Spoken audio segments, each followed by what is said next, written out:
సమావేశము లేదా 37వ పుస్తక ప్రదర్శన హైదరాబాద్లో జరుగుతున్నందుకు చాలా సంతోషం. నూతన చైర్మన్ యాకూబ్ గారు ఈ నాకు నచ్చిన మెచ్చిన ప్రభావితం చేసిన పుస్తకం అనే కార్యక్రమానికి నిర్వాహకుడుగా ఉంటున్నటువంటి వద్దిరాజు ప్రవీణ్ కుమార్ గారు, సభలో ఉన్నటువంటి వేదికను అలంకరించినటువంటి మిత్రులు డాక్టర్ నాలేశ్వరం శంకర్ గారు, మానసిక శాస్త్రవేత్త వీరేందర్ గారు, అట్లాగే రచయిత్రి తాయమ్మ కరుణ గారు, సభలో ఉన్న పుస్తక అభిమానులారా, హైదరాబాద్ బుక్ ఫేర్ అభిమానులారా, పుస్తక ప్రదర్శన అనేది పుస్తక ప్రియులకు ఒక పండగ, ఒక వేడుక.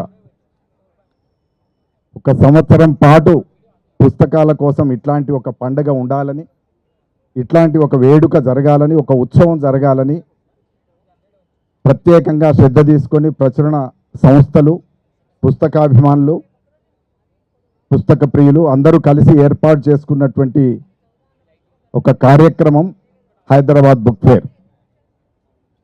గతంలో పుస్తకం హస్తభూషణం అనేవాళ్ళు. హస్తభూషణం చేతికి మాత్రమే కాదు, పుస్తకం మస్తకానికి కూడా భూషణం, మస్తకానికి ఒక అలంకారం. అది చేతిలో ఉంటే చేతికి వెలుగుగా ఉండేది, మెదడులోకి తీసుకుంటే దాని సారాన్నంతా మెదడుకు అన్వయించుకుంటే మెదడుకు వెలుగు, జీవితానికి వెలుగుగా నడిచినటువంటి సందర్భాలు మనకు తెలుసు. ఆ నేపథ్యంలోంచి పుస్తకం యొక్క ప్రాధాన్యత ఎంతో తెలపాలనేటువంటి ఉద్దేశంతో ఈ కార్యక్రమం నిర్వహిస్తున్నారు, ఈ వేడుక నిర్వహిస్తున్నారు. పాత తరానికి, కొత్త తరానికి, వర్తమాన తరానికి వీటన్నిటికీ మధ్యన ఒక నిరంతర సంభాషణ జరిపించడమే ఈ కార్యక్రమం యొక్క ప్రధాన ఉద్దేశం. పుస్తకాలు చదువుకొని శిఖరాలు అధిరోహించినటువంటి వాళ్ళు ఉన్నారు. పుస్తకాలను అంతంత మాత్రమే ఇష్టపడి చేతిలో చరవాణిని మాత్రమే హస్తభూషణంగా భావించేటటువంటి కొత్త తరం. ఈ కొత్త తరాన్ని పుస్తకాల వైపు మళ్లించేటటువంటి ఒక ప్రయత్నం దీంట్లో జరుగుతుంది. చరవాణిలో మనల్ని రకరకాలుగా ప్రలోభ పెట్టే అంశాలు చాలా ఉంటాయి, కానీ పుస్తకంలో మనల్ని జీవితంలో ఉన్నత శిఖరాల వైపు నడిపించేటటువంటి సోపానాలు మాత్రమే ఉంటాయి. కాబట్టి పుస్తకం మనం ఎంచుకొని చదవచ్చు. చరవాణిలో మనం ఎంచుకునేటటువంటి అవకాశం కొంత ఉన్నా మన మీద ఒక దాడిలాగా ఒకటి వెనుక ఒకటి వచ్చి మీద పడుతుంటాయి. మనకి ఇష్టం లేని కూడా చాలా చూస్తుంటాం. కానీ పుస్తకం మనం ఎంపిక చేసుకొని, ఒక స్నేహం చేసేటప్పుడు స్నేహితుడిని ఎట్లా ఎంపిక చేసుకుంటామో, మన మనసుకు దగ్గరగా ఉండేటటువంటి పుస్తకాన్ని మనం ఎట్లా ఎంపిక చేసుకొని చదవచ్చునో, ఆ చదవడం వల్ల ఒక స్నేహం, ఒక ప్రేమ, ఒక అభిమానం, ఒక జీవిత గమనం, ఇవన్నీ కూడా మనకు పుస్తకం ద్వారా కలుగుతాయి. చాలామంది ముందు తరం వాళ్ళంతా కూడా పుస్తకాలు చదువుకొని ఎట్లా జీవితాన్ని సాఫల్యం చేసుకున్నారో, ఉన్నతమైనటువంటి శిఖరాలకు చేరుకున్నారో వాళ్ళ అనుభవాలన్నీ వినడం కోసం మనకి ఈ కార్యక్రమం ఏర్పాటు చేశారు. ఇక్కడ పుస్తకాలంటే సాహిత్యానికి సంబంధించిన పుస్తకాలే అనే అర్థం కాదు. వివిధ రంగాలకు సంబంధించినటువంటి పుస్తకాలు చదివిన వాళ్ళు ఉన్నారు. మొన్నటిదాకా సుప్రీంకోర్టు న్యాయమూర్తిగా ఉన్నటువంటి ఎన్వి రమణ గారు చాలా సందర్భాల్లో పుస్తకాల యొక్క ప్రత్యేకత ప్రస్తావించేవాళ్ళు. పుస్తకం ఒక మనిషిని ఎట్లా తీర్చిదిద్దుతుంది, ఆయన ఆలోచనలను, ఆయన ప్రవర్తనను, ఆయన జీవన గమనాల్ని ఎట్లా తీర్చిదిద్దింది అనేటువంటి విషయాలన్నీ కూడా చాలా సందర్భాల్లో ఆయన చెప్పారు. వెంకయ్య నాయుడు లాంటి వాళ్ళు చెప్పారు. ఇంకా చాలామంది వాళ్ళే ఎందుకో పేర్లు చెప్తున్నానంటే వాళ్ళు అందరికీ తెలిసినటువంటి పేర్లు అయి ఉండడం వల్లనే. వీళ్ళు కాక రచయితలుగా ఎదిగిన వాళ్ళు, వీళ్ళు కాక రాజకీయ నాయకులుగా ఎదిగిన వాళ్ళు, వీళ్ళు కాక సినిమా రంగంలో ఎదిగిన వాళ్ళు, వీళ్ళు కాక ఇంకా అనేక రంగాల్లో, సాంస్కృతిక రంగంలో ఎదిగిన వాళ్ళు, మేధావిగా ఎదిగిన వాళ్ళు అనేక మంది ఉన్నారు. వాళ్ళలోంచి ఒక 8 మందిని ఇక్కడ పరిచయం చేయడం కోసం ఈ కార్యక్రమం ఏర్పాటు చేయడం జరిగింది. ఆ కార్యక్రమంలో మనమందరం విని వాళ్ళ జీవితంలో పుస్తకానికి ఉండేటటువంటి ప్రాధాన్యత ఎట్లాంటిది అనేది మనం తెలుసుకోవచ్చు. ఒక పుస్తకం చదవడం అంటే ఒక మనిషిని మొత్తంగా చదవడం. ఒక పుస్తకం చదవడం అంటే ఆ మనిషిని మాత్రమే కాక చుట్టూ ఉండేటటువంటి సమాజాన్ని చదవడం. వజ్జుల శివకుమార్ వేదిక మీదకి రావాల్సిందిగా కోరుతున్నాను. ప్రముఖ కవి వజ్జుల శివకుమార్ తను కూడా తనకు నచ్చిన పుస్తకం గురించి చెప్తారు. వేదిక మీదకి రావాల్సిందిగా కోరుతున్నా. అట్లనే వివిధ ప్రపంచాలు, వివిధ మనస్తత్వాలు, వివిధ వ్యక్తిత్వాలు అన్నీ కూడా మనకు పుస్తకాల్లో దొరుకుతాయి. జీవిత చరిత్రలు ఉంటాయి, ఆలోచన పరంపరలు ఉంటాయి, ఇవన్నీ కూడా మనకు తెలుస్తాయి.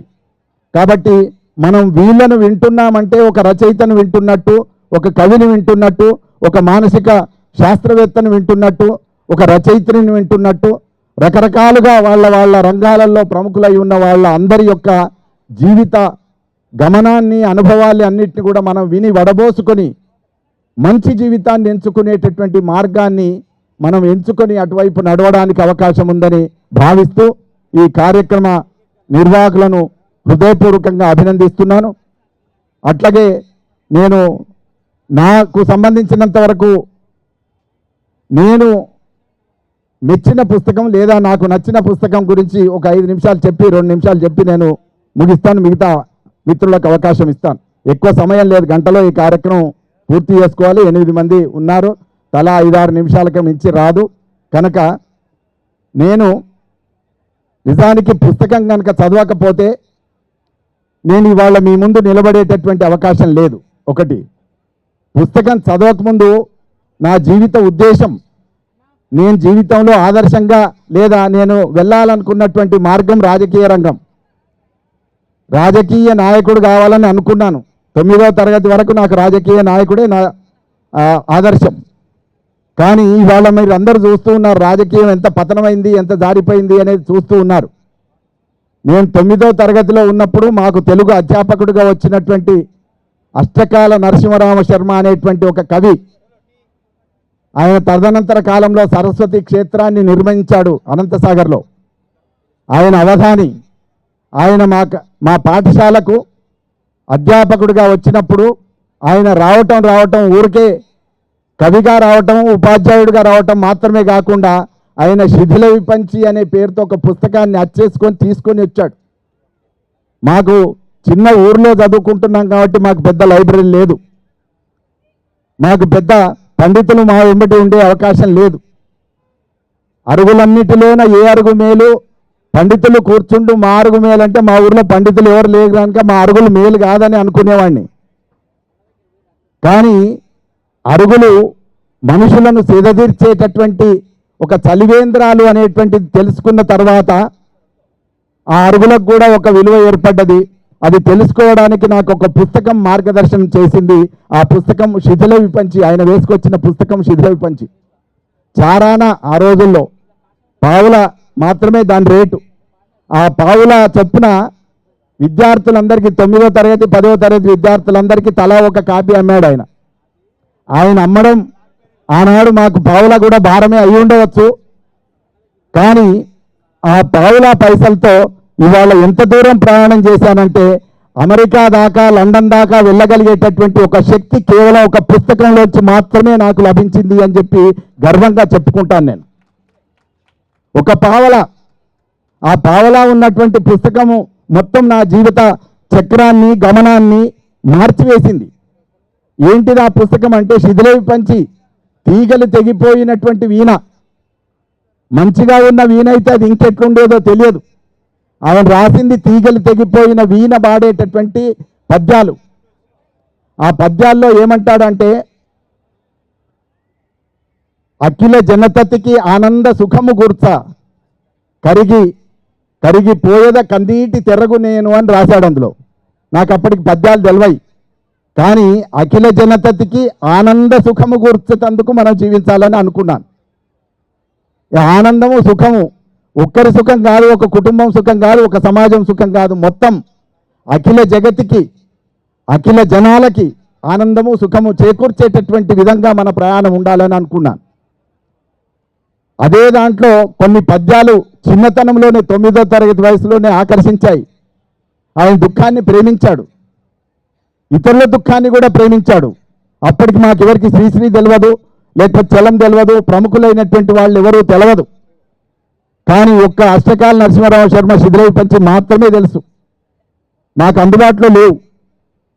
అట్లాంటి దశలో ఆయన రాసిన దాంట్లో జానకీదేవి బాష్పపుంజమును నేను, జానకీదేవి యొక్క సీత యొక్క దుఃఖాన్ని అని, జానకీదేవి బాష్పపుంజమును నేను, జనని గాంధారి హృదయ వేదనను నేను, గాంధారి యొక్క దుఃఖాన్ని నేను, భూమి కృషివలు స్వేద బిందువును నేను. కర్షకుడు చాలా సంవత్సరాల నుంచి, వేల సంవత్సరాల నుంచి కర్షకుడి యొక్క దుఃఖాన్ని ఎవరు పట్టించుకోవడం లేదు. కర్షకుడి యొక్క దుఃఖాన్ని పాలకులు పట్టించుకోకపోతే, పట్టించుకొని నిరంతరం కష్టజీవిని కర్షకుడిని ప్రేమించి రైతును నిరంతరంగా సాహిత్యంలో ఆవిష్కరించింది ఎవరు అంటే రచయితలు, కవులు, సాంస్కృతిక యోధులు మాత్రమే రైతును బాగా ఆవిష్కరిస్తూ వచ్చారు. రైతు కష్టాలన్నీ అర్థం చేసుకున్నారు. కనుక భూమి కృషి వలు స్వేద బిందువును నేను, దుఃఖ రూపము పొందుదును నేను సతన్ము అన్నాడు. ఎప్పటికీ దుఃఖ రూపాన్ని పొందుతాను అని రాశాడు ఆయన. ఆ దుఃఖ రూపం ఏంటిది, ఎవరెవరి దుఃఖాలు అనేటువంటి, లోకంలో ఎన్ని రకాల పౌరాణిక పాత్రలున్నో వాళ్ళందరి దుఃఖం, వర్తమాన సమాజంలో ఎందరి దుఃఖాలు ఉన్నాయో వాళ్ళందరి దుఃఖం, ఎన్ని రకాల ఘర్షణలు పడుతున్నారో, ఎన్ని రకాల అసమానతలు ఉన్నాయో అసమానతలందరూ పొందుతున్నటువంటి దుఃఖం. ఆ దుఃఖాన్ని నేను ఎప్పటికీ కూడా కవిని దుఃఖ రూపము పొందుదును నేను సతమ్ము అని చెప్పి రాసుకున్నాడు. అట్లా దుఃఖ రూపం పొందినటువంటి ఆయన నుంచి, ఆయన దుఃఖ రూపం పొందిన పద్యాలు చదివి నేను దుఃఖ రూపం పొందడం మొదలుపెట్టాను. నా దుఃఖం మాత్రమే కాదు, ఇతరుల దుఃఖాన్ని కూడా నేను అనుభవించాను.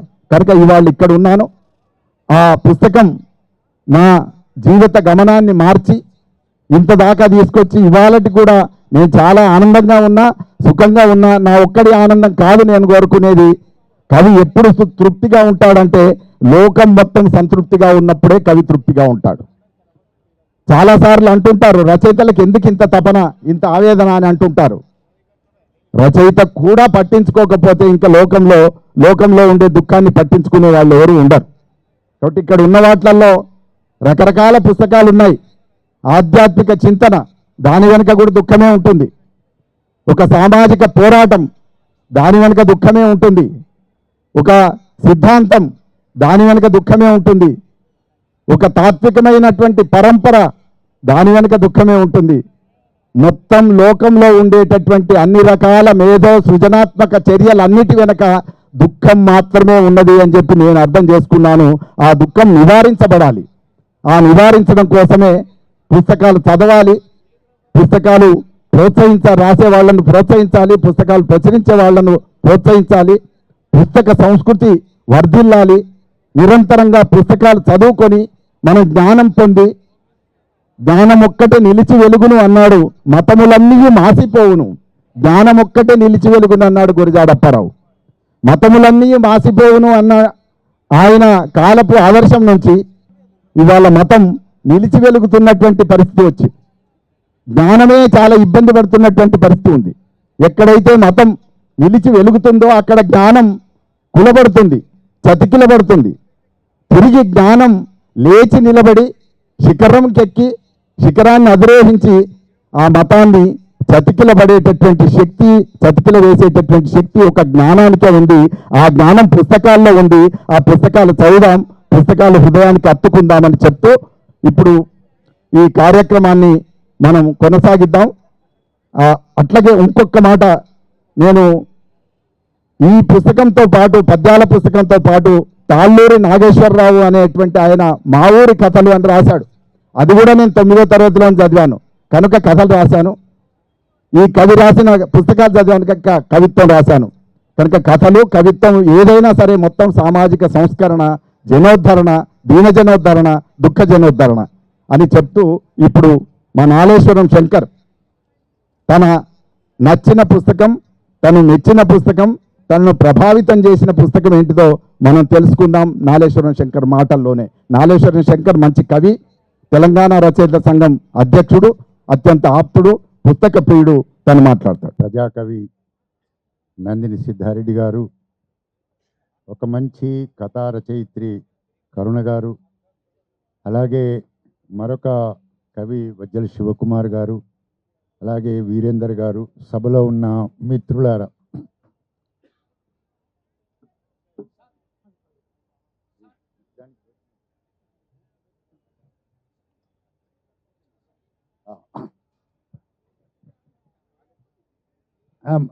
పని చేస్తుంది.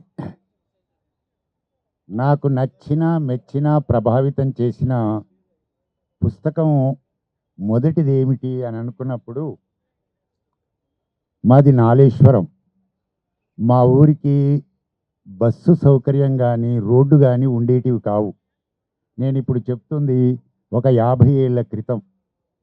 ఆ చిన్న కుగ్రామం గంగా నది ఒడ్డుకు ఉండేది. మా ఊరిలో చదువుకున్న మొదటి వాడిని నేను. మా నాన్నకి ఏదో కొద్ది అక్షరాభ్యాసం వచ్చు. ఏదో ఆయన మా తాతగారు కొంత నేర్పేవాడు. నాకు చదువుకోవాలని ఉంటే ఇంట్లో నుంచి వెళ్ళిపోయాను నేను. చివరకు 6వ తరగతి చదువుతున్న సందర్భంలో తెలంగాణ 69 ఉద్యమం రావడం, చదువులు ఆగిపోవడం, వెంటనే ఆంధ్ర మెట్రికులేషన్ నేను రాయడం, అప్పుడు ఇంటర్మీడియట్లో చేరాను. మా నిజామాబాద్ జిల్లాలో ఇందూరు భారతి అని ఒక సాహితీ సంస్థ ఉంది. అందులో మేము సభ్యులుగా ఉండేవాళ్ళం. అందులో సైభా పరంధాములు అనే అతను అది నడిపించేవారు. వారింట్లో ఒక పెద్ద గూడు ఉండేది. అందులో కొన్ని పుస్తకాలు ఉండేటివి. ఆ సభ్యులైన వారు ఆ పుస్తకాలు తీసుకొని చదవాలి అని చెప్పారు. మొట్టమొదట నేను ఇంటర్మీడియట్లో అడుగుపెట్టిన తర్వాత ఆ గూట్లో ఉన్న పుస్తకాలను తొలిసారిగా చూసి, ఇందులో పెద్ద పుస్తకం అప్పుడు చిన్నపిల్లలం మేము, ఇంటర్మీడియట్, ఏ పుస్తకం అంటే చిన్న పుస్తకం తీసుకొని చదివితే బాగుంటుందని అన్నీ వెతకగా నాకు తొలిసారిగా చేతిలోకి చిక్కిన పుస్తకం శ్రీశ్రీ గారి మహాప్రస్థానం. ఆ మహాప్రస్థానము శ్రీశ్రీ అంటే పేరు లేదేంది పుస్తకం మీద, ఎక్కడైనా ఉందేమో అనుకున్నాం. అంటే అది కూడా తెలియని ఒక అజ్ఞానం మాలో ఉండేది. అప్పుడు సైబా పరంధాములు గారు అన్నారు, ఈ పుస్తకం నువ్వు చదువు, నీకు ఇష్టం ఉంటుంది అని. మా సంఘంలో ఉన్నవారి స్వభావాలను గుర్తుపట్టేవాడు కనుక నువ్వు సరిగ్గానే తీసుకున్నావు అని అన్నాడు. అప్పుడు ఇంటర్మీడియట్లో ఈ పుస్తకం, నేను మహాప్రస్థానం తొలిసారిగా ఈ పుస్తకాన్ని చూశాను. ఈ పుస్తకాన్ని చూసిన తర్వాత నాకు మొట్టమొదట నచ్చినది ఏమిటనంటే, ఒక పదం రిపీట్గా ఉండేటివి నేను బాగా చదువుకునేవాడిని అప్పటి రోజుల్లో. ఆ రిపీట్నెస్తో రాయాలి అని కోరిక. అప్పటికి నేను కొన్ని కవితలు రాశాను పత్రికలలో, కానీ నాకు ఏ అభిప్రాయాలు లేవు, ఏమి తెలియదు నాకు, ఉట్టి శూన్యంలో ఉన్నవాడిని. అప్పుడు ఈ మహాప్రస్థానం వచ్చిన తర్వాత, మహాప్రస్థానం అంటే కూడా నాకు ఆ రోజుల్లో అర్థం తెలియదు. చివరకు వెళ్ళి మహాప్రస్థానం అంటే ఏమిటని అప్పుడు సైబా గారిని అడిగాను. ఆ తర్వాత ఈ పుస్తకంతో నాకు శరీరానికి వెన్నెముక ఉంది, కానీ నా సాహిత్యానికి వెన్నెముక శ్రీశ్రీ గారి మహాప్రస్థానం అనేది చాలా స్పష్టంగా అనుకున్నాను. ఈ మహాప్రస్థానం నాకు వెన్నెముక కావటానికి కారణం ఏమిటి అని అనుకుంటే, నేను చాలా కష్టాల్లో అడుక్కు తినే కుటుంబం నాది. భిక్షాటన చేసి బ్రతికేది. భిక్షాటన చేసేవాడికి ఇంట్లో నుంచి వెళ్ళిపోయి బ్రతకడం అంటే ఇంకా కష్టం. అప్పుడు పుస్తకాలు చదవలేదు కనుక జీవిత పోరాటంలోనే నేనున్నాను. ఈ పోరాటంలో ఉన్నప్పుడు ఈ పోరాట పుస్తకం నా చేతిలోకి వచ్చింది. అందువలన ఈ పుస్తకము చదివినప్పుడు గర్జించు రష్యా, గాండ్రించు రష్యా, పర్జన్య శంకంబు పూరించు రష్యా, లేలే రష్యా, రారా రష్యా అనగానే మేము ఇంటర్మీడియట్లో వెళ్ళే రారా అని పిల్లలతోటి సరదాగా మాట్లాడేవాళ్ళం. కానీ అప్పుడు రష్యా అంటే మాకు తెలియదు, గర్జించంటే తెలియదు, రారా రష్యా, లేలే రష్యా అనేది మనకేమాత్రం తెలిసేది కాదు. కానీ నాకు మాత్రం అది బాగా అనిపించేది. నాకు అన్నింటికన్నా తొలిసారిగా ఆ సమయంలోనే పిక్చర్ ప్యాలెస్ అని మా నిజామాబాద్ జిల్లాలో ఒక టీన్ రేకుల సినిమాలు ఉండేది. అందులో భూమి కోసం అని ఒక సినిమా వచ్చింది. ఆ సినిమాలో ఎవరో వస్తారని, ఏదో చేస్తారని ఎది చూసి మోసపోకుమా అని ఒక డప్పు పాట ఉంటుంది అందులో. అది నన్ను ఎంత ప్రభావం చేసిందనంటే, అది ఎవడు రాశాడో నాకు తెలియప్పటికీ. అది శ్రీశ్రీ రాశాడని ఎంఏకి వచ్చిన తర్వాత తెలుసుకున్నాను, నాకు అప్పటిదాకా తెలియదు. ఈ పుస్తకం చదివిన తర్వాత, ఆ పాట విన్న తర్వాత, ఆయన అడుగులో అడుగు వేయడమే సరి అయినదని ఒక స్వభావం నాకు ఏర్పడింది. అందువలన ఈ మహాప్రస్థానం తొలిసారిగా నా జీవితాన్ని బాగు చేసుకోవటానికి ఈ పుస్తకాన్ని చదివాను. అందులో నాకు నచ్చిన తొలి కవిత ఏమిటంటే, వస్తే రాణి రాణి కష్టాలు నష్టాలు శాపాలు తాపాలు. అది నా జీవితం గురించి ఆ కవి రాశాడు అని అనుకున్నాను. పోతే పోనీ సుతుల్ హితుల్ సతుల్, అమ్మ నేను మా ఇంటిని వదిలిపెట్టాను, మా అమ్మ పోయింది, మా నాన్న పోయింది, పోతే పోని, ఒక ధైర్యాన్ని కూడా నాకు ఆ పుస్తకంలో ఉన్న కవిత నాకు ఇవ్వటానికి ప్రయత్నం చేసింది. తర్వాత కాలంలో ఆ కవిత్వం చదివిన తర్వాత మన తెలుగు భాషకింత సంగీత శక్తి ఉన్నదని నేను తర్వాత తెలుసుకున్నాను. మన సంస్కృతాన్ని పూర్తిగా మార్చి రెండవ మూడవ అర్థంలోకి మార్చాడని తర్వాత తెలుసుకున్నాను. పొలాలనన్నీ హలాల దున్ని ఇలా తలంలో హేమం పిండగా జగానికంతా సౌఖ్యం నిండగా అనే దాన్ని విన్నప్పుడు మేము దేవాలయంలో పూజారులం, శివాలయంలో పూజారులం. ఆ శివాలయంలో పూజ చేయడం నాకు ఇష్టం ఉండేది కాదు, మా నాన్న బలవంతంగా పంపించేవాడు. ఈ పుస్తకం చదివిన తర్వాత ఘర్మజలానికి ఘర్మజలానికి ఘర్మజలానికి అనే 3 సార్లు ఆ పదం ఉంటుంది, కర్మజలానికి అని కూడా ఉంది. నాకు అప్పుడు అర్థం కాలే, ఘర్మజలానికి ఘర్మజల, నాకేంటంటే రిపీట్ పదాలు ఉండగానే నాకెందుకో పూనకం వచ్చినట్లు ఉండేది. అమ్మ ఎంత బాగుంది, అందులో ఏముంటుందని కాదు, ఆ ఉద్విగ్నత నన్ను బాగా ప్రభావం చేసింది. ఘర్మజలానికి ఘర్మజలానికి ఘర్మజలానికి కర్మజలానికి ఖరీదు కట్టే షరాబు లేడోయ్ అనే దానిలో శ్రమించేవాడి యొక్క చెమటనే భగవంతుడి పాదాల కింద ఉన్న పవిత్రమైన నీరు కన్నా శ్రామికుడి చెమట నీరే గొప్పది అన్నది నాకు తొలిసారిగా మనసులో పడిన భావము. అలాగే మరో ప్రపంచం మరో ప్రపంచం మరో ప్రపంచం అని అంటే మేమనుకున్నాం ఏంటంటే ఆ రోజుల్లో మాకు అర్థమయ్యేది కాదు. మరో ప్రపంచం అంటే ఈ ప్రపంచం కానీ ఇంకేం ప్రపంచం అంటే పోయేదే కదా, ఆ ప్రపంచమే అన్న స్వభావం ఉండేది. కానీ మరో ప్రపంచం మరో ప్రపంచం మరో ప్రపంచం పిలిచింది, పదండి ముందుకు పదండి తోసుకు పోదాం పోదాం అంటే ఎక్కడికి అని అప్పుడే మాకు కొత్తగా అనిపించింది. అంటే శ్రామికలోకపు సౌభాగ్యానికి ఈ ప్రపంచము అక్కడ ఉంది అని మొట్టమొదట నాకు చెప్పినవాడు శ్రీశ్రీ. ఆయన నేను చాలా ఎంఏకి వచ్చిన తర్వాత ఒక్కసారి చూశాను, కానీ నన్ను మాత్రం నా రక్తంలో జీర్ణించుకుపోయిన పుస్తకాలలో మహాప్రస్థానం నాకు చిన్నతనంలో ఆ పుస్తకమే ఉంది. అయితే అప్పటి రోజుల్లో నాకు అర్థమయ్యేది కాదు, గూకంబేక బేకంబాక ఏంటో ఈ గూకంబేక బేకంబాక నాకు అర్థం కాలేదు. కలకత్తా కాలిక నాలిక కావాలో ఈ నవకన్న అంటే నేను కూడా డిగ్రీకి పోయి ఎంఏకి వచ్చిన తర్వాత నేను కలకత్తా పోయినాను. నువ్వు ఏం చూస్తారంటే నాలుక చూస్తానని మా వారికి చెప్పి కలకత్తా దేవికి నాలుక చూడటానికి పోయినాను శ్రీశ్రీ ప్రభావంతో. ఆ నాలుక మీద కుంకుమ పోస్తారు, ఓహో ఆ ఎరుపా అని నాకు తర్వాత రక్తచందనం అనే తర్వాత వాడిన పదాలకు నాకు అర్థాలు తర్వాత తెలుసుకోవటానికి వీలేర్పడింది. ఒక అద్భుతమైన పుస్తకంలో ఆ రోజుల్లో నాకు అర్థం కాలేదు, డిగ్రీ అయిన తర్వాత అర్థమైంది. నేను సైతం ప్రపంచాగ్నికి సమిధనొక్కటి ఆహుతి ఇచ్చాను, నేను సైతం భువన ఘోషకు బావుటాను. ఈ పదాలు వింటే ఏమిటనంటే ఖచ్చితంగా ఆ ఎమోషనల్ స్పిరిట్, భావోద్విగ్నత, రక్తంలో ఇంకిపోయేంత ఆవేశం ఆ పదాలలో నాకు అనిపించేది. అంత అద్భుతమైన ఇందులో వ్రాశాడు. కనుక ఒక్కొక్క కవిత మెల్లగా చదివినప్పుడు బాగా తరగతి గదిలో మాట్లాడుకున్నాయి ఈ ఆరతి పల్లెం తలుపుకు గొల్లెం కాదేది కవిత అనరం, దాన్ని చూసి మక్కి కవిత రాసిన. ఆ రోజుల్లో తీసుకుపోయి మాకు ప్రాణరావు అని మీ అందరికీ బాగా తెలుసు, మా భూమి సినిమాకు మాటలు రాసిన వాడు మాకు ఇంగ్లీష్ చెప్పేవాడు. అది తీసుకుపోయి ఏం రా కాపీరైటర్ ఇట్లా రాయకురా అని అన్నాడు. కాబట్టి మాకు కొద్దిగా ఆ ప్రభావము ఆ కాలంలో ఆ స్పిరిట్, ఆ భావోద్విగ్నత, ఆ ఎమోషనల్ కాంటెంట్, ఒక పదములో ఉన్న శక్తి ఎంత ప్రభావం చేస్తుంది అనేది మన కవిత్వంలో జీర్ణించుకోవాలి అనే భావం నాకు మహాప్రస్థానమే నాకు ఇచ్చింది.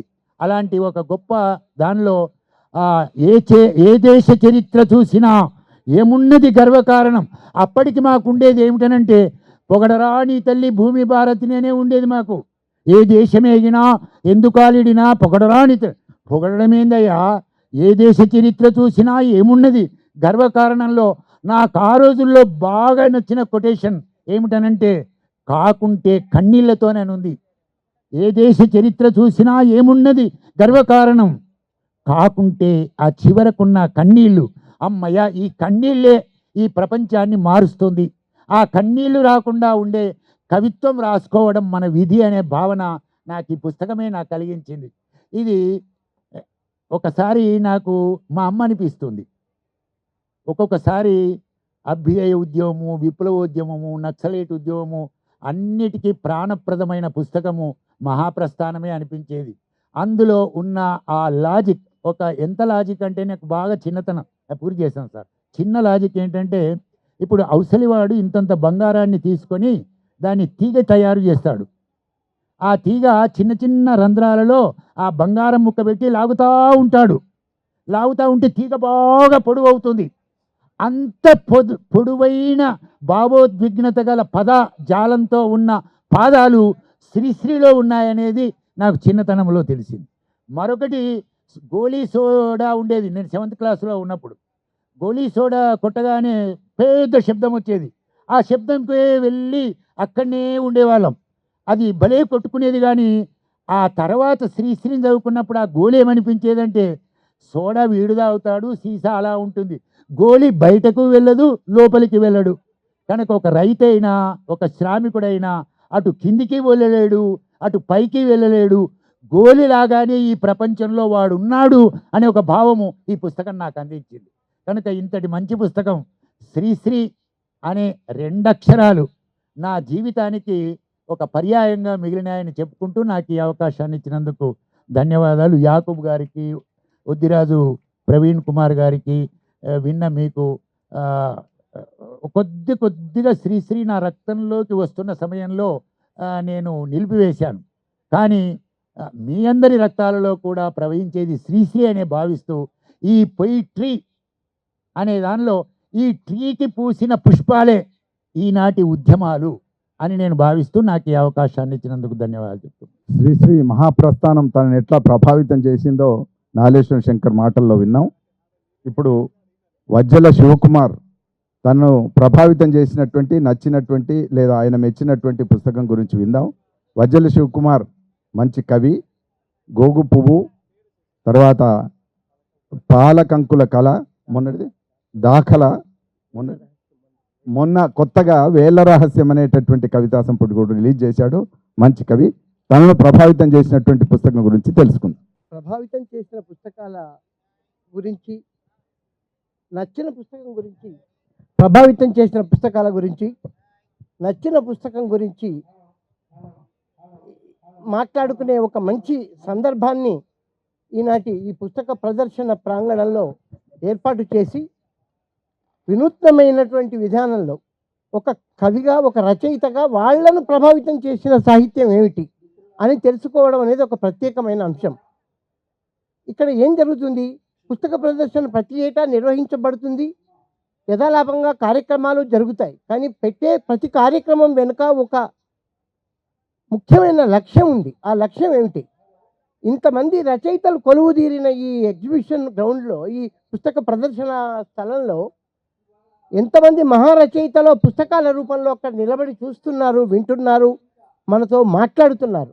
మరి ఇలాంటి చోట మన కళ్ళ ముందు కదులుతున్నటువంటి కవులు, రచయితలు, వీళ్లకు ఏం అభిప్రాయం ఉంది, దీని గురించిన అసలు పుస్తకం పైన వీళ్లకున్న అనుభవం ఏమిటి అనే దాన్ని ఒక్కసారి తరచి మీ ముందు విప్పి చెప్పుకునే అవకాశం కలిగించడం అనేది ఒక గొప్ప లక్ష్యం. ఈ లక్ష్యం ద్వారా మీకు ఏమవుతుందంటే, మీలో ఉన్న సృజనాత్మకతకు కూడా ఇదొక రకంగా ప్రాణవాయువులాగా ఉపయోగపడేటువంటి అంశం ఇది. కాబట్టి చక్కటి కార్యక్రమాన్ని ఏర్పాటు చేసిన ఈ పుస్తక ప్రదర్శన నిర్వాహకులకు అందరికీ అభినందనలు తెలియజేస్తూ, నాకు అసలు కవిత్వం రాయాలి అనే ఒక ఆలోచన కలిగించడమే మొట్టమొదటి కారకుడు వేములవాడలో మామిడిపల్లి సాంబ కవి. ఆయన కవి అని, ఈయన కవిత్వం రాస్తాడని మాకేం తెలియదు. కానీ ఒక అద్భుతమైనటువంటి ధారతోటి ఆయన ఆకారం చూస్తే మనకు ఒక యోగి వేమనలాగా చిన్న పంచ కట్టుకుని, ఒక గుత్ప అంటాం తెలుగులో, ఇంత కర్ర ముక్క చేతిలో పట్టుకొని వెళ్తూ ఉండేవాడు. ఆశువుగా పద్యాలు చెప్తూ ఉండేవాడు. ఆయన చెప్తుంటే ఆయన వెనకాల వెళ్తూ మేము ఆయన చెప్పే పద్యాలను మేము రాసుకుంటూ ఉండేవాళ్ళం. అలాంటి కాలంలో సిద్ధారెడ్డి గారికి పావలా పుస్తకం అన్నట్టు నాకు 15 పైసలకు ఒక పుస్తకం దొరికింది, సాంబకవిది. 50లో వేసిన పుస్తకం అది. అదే 50లోనే 15 పైసలు పెంచి వేశారట రేట్ అది. ఆ పుస్తకం నాకు కనపడంగానే చాలా ఆశ్చర్యపోయినా. ఆయన ఆవేశం, ఆ పద్యాల్లో ఆయన పొదిగినటువంటి ఒక్కొక్క పద్యాన్ని చదువుతుంటే ఆశ్చర్యం కలిగింది నాకు. అంటే ఇంత ఇంత ఆవేశాన్ని కూడా ఒక పద్యంలో కుదించి చెప్పగలగడం, ఆ పద్యం మళ్ళీ చదివిన మా లోపల ఎంతో ఆవేశాన్ని రగల్చడం అనేది, అంటే ఆ సాహిత్య సృజనలో ఆయన వైవిధ్యం ఏంటి, ఎంత గొప్ప చైతన్యం ఆ అక్షరంలో ఇమిడి ఉన్నది అన్న అంశం మాకు అనుభవంలోకి వచ్చింది. అలా చూస్తుంటే కొడవలి నేల జారినది కొంగు బజారున జారే, ఎన్నియో గడబిడలైనవి నా బ్రతుకు గట్టుకు మోసిన కట్టెయ్యరా, కుడవను కూడు కట్టుకొన్న గుడ్డయు లేక కృషించే నాయొడల్, నడుము మరింత సన్నమై నవ్వు ముఖం అది పెంకయ్యరా అని ఒక మనిషి యొక్క జీవితం ఎంత తిండికి లేని పరిస్థితిలో, ఆ పేదరికం అతన్ని వెక్కిరిస్తున్న సందర్భంలో, సమాజంలో అతనికి జీవనోపాధి పట్ల ఏ రకమైన స్పందన లేని సమయంలో ఆ వ్యక్తి యొక్క గుండె కోతను ఆ పద్యంలో పొదిగిన తీరు నాకు చాలా ఆశ్చర్యం కలిగించింది. అందుకే ఆయన కూటప్రవాద కలితం కులశైల దూరం, కూటప్రవాద కలిలం కులశీల దూరం, కాలం కళంకిత మనస్క జనానుకూలం, ఉద్వీక్ష సాంబకవిన శివభక్తి బాజా, నిష్పాదిత కృతిరియం కుపథం నిరుంధ్యాత్ అని ఆయన మొట్టమొదట రాసుకున్నటువంటి పద్యం అది. అక్కడి నుంచి ఆయన చూస్తే ఎన్ని పద్యాలంటే ఒకటి కాదు, హక్కులు భారతీయులవి అంచు స్వతంత్రత వచ్చనంచు ఉబ్బితిమి, హక్కులు భారతీయులవి అంచు స్వతంత్రత వచ్చనంచు ఉబ్బితిమి ఇసి ఇవి స్వప్న సమంబులాయరా అంటాడు. అంటే ఆనాటికే హక్కులు వచ్చేసినాయి, మన భారతదేశానికి స్వతంత్రం వచ్చింది అని చెప్తున్నారే కానీ ఇవన్నీ మాకు స్వప్నంలోనే కనబడుతున్నాయి తప్ప మాకు ఎక్కడా కనబడలేదు అని ఆయన చెప్తాడు. అంతేకాకుండా ప్రతి పద్యంలో చివర ఒక వాక్యం చెప్తాడు, లోభము అంటాడు. లోభము, వీటన్నిటికీ కారణం ఏమిటి? స్వార్థము, సంకుచితత్వము, ధనదాహము, బంధుప్రీతి, ఇవన్నీ నిండిపోతున్నటువంటి మనుషులకు ఆ లోభమే మూల కారణం. కాబట్టి లోభమా లోకమెల్ల కల్లోలమయ్యే, పాపములు గాదెబోసి కాపాడనేలా అని ఆ పద్యాన్ని ఆయన వివరిస్తాడు. అట్లా లోభ సంహారము అనే ఒక పుస్తకాన్ని ఆయన రాసింది నేను తీసుకున్నాను.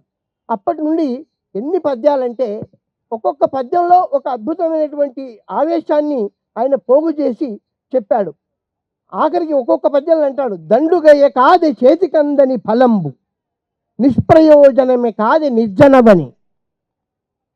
ఇంత కష్టపడ్డా, ఇంత కృషి చేసినా సాధించిన ఫలితం చేతికి అందకుండా పోతున్నప్పుడు ఇదంతా దండుగేగా, నాకేం ఉపయోగపడుతుంది అని ఒక శ్రమజీవి కష్టపడుతున్న ఆలోచనను ఆయన అక్కడ పద్యంలో చెప్పడం జరిగింది. అంతేకాకుండా తలచినది విశ్వహితమా నిర్దయుల మతమా, ఇప్పుడు ఏం తలచినారు వీళ్ళంతా, ఇది నిర్దయుల మతంగానే కనబడుతుంది కానీ విశ్వహితంగా లేదు అని అప్పుడే నిర్ధారణ చేశాడు ఆయన. అలా లోభ సంహారం పద్యాల నిండా ఆయన ఒక ఆవేశాన్ని రగిల్చేటువంటి అగ్ని కణాలను పోగు చేసి పొదిగి మనకు అందించినటువంటి పుస్తకం లోభ సంహారం. తర్వాత లంచగొండితనం గురించి, గుడిలో కాసులనంట కూడదడుచును కూర్చుండు ఉద్యోగి, అంగడిలో ఉద్దర బేరం ఆడదట, సర్కారును విచారింప లోగడ రూల్సులు కొరగలరు. అయిపోయింది, లోపటి రూల్స్, పాత రూల్స్ మారిపోయినాయి, ఇప్పుడు కొత్త రూల్స్ మార్చుకున్నాం మేము, ఇప్పుడు నువ్వు నీ పాత రూల్స్ నడవవు ఇక్కడ అని బయటకు పంపించేస్తున్నారు. పోనీ అంగడిలోకి వెళ్తే మార్కెట్లో ఒక్క పైసా అప్పు పుట్టదు, మనిషి బ్రతకడానికి అవకాశం లేదు.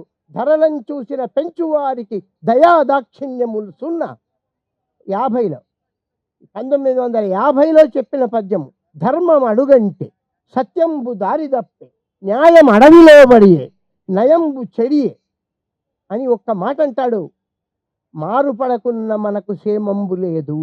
1950లోనే చెప్పాడు. మనం ఇలా వింటూ వింటూ తలలూపుతూ కూర్చుంటే లాభం లేదు. మారు పడకపోతే, ఎదురు తిరగకపోతే మనకు క్షేమం లేదు అని అప్పుడే ఎలుగెత్తి చెప్పాడు. మనిషి ఏ వైపు ఉండి ప్రశ్నించాలో, ఎలా ప్రశ్నించాలనో, ఎంత పదునుగా ప్రశ్నించాలో, బాధ్యతగా ఉండాలనో కవికి నిర్దేశించినటువంటి, నా దృష్టిలో కవికి మార్గదర్శనం చేయించినటువంటి ముఖ్యమైన సూత్రాలన్నీ ఆ లోభ సంహారం పుస్తకంలో ఉన్నాయి. లోభమా లోకమెల్ల కల్లోలమయ్యే పాపములు గాదెబోసి కాపాడనేలా.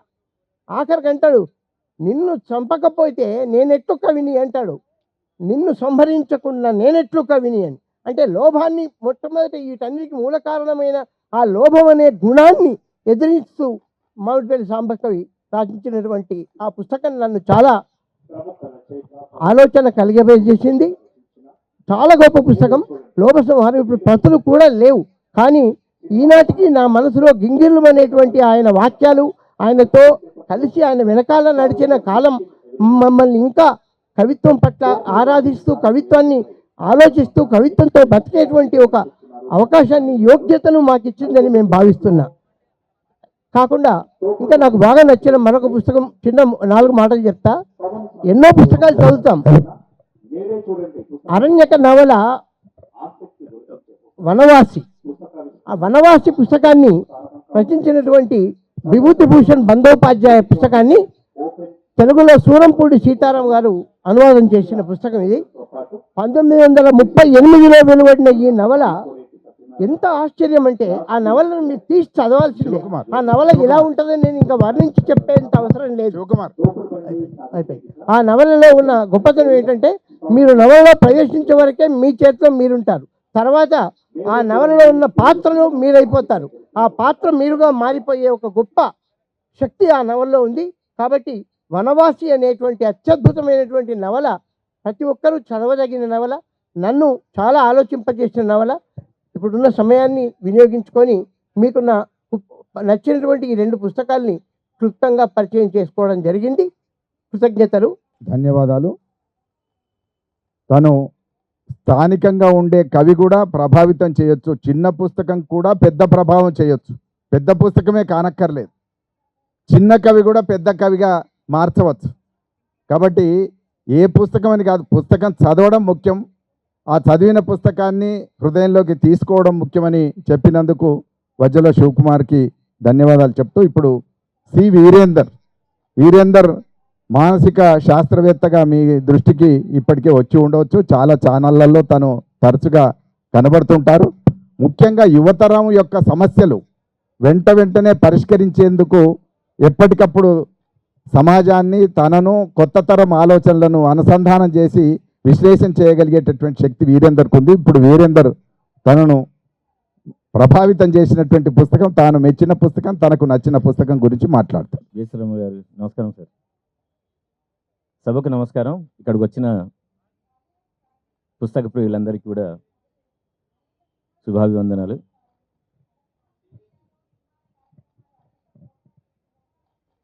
ఇంటర్మీడియట్ స్థాయిలో ఉన్నప్పుడు మొట్టమొదటిసారి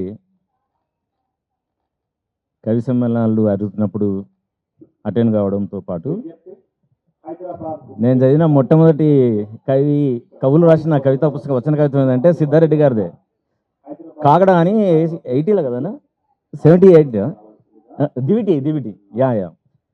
ఆ పుస్తకం చదివిన తర్వాత చాలా ఆశ్చర్యం వేసింది. అరే అవును కదా, మనకు అనిపించిన ఇట్లా రాయొచ్చు కదా అనిపించిన తర్వాత ఆ దివిటి పుస్తకం ఇన్ఫ్లుయెన్స్ తోటి నేను చాలా కవితలు రాసినాం.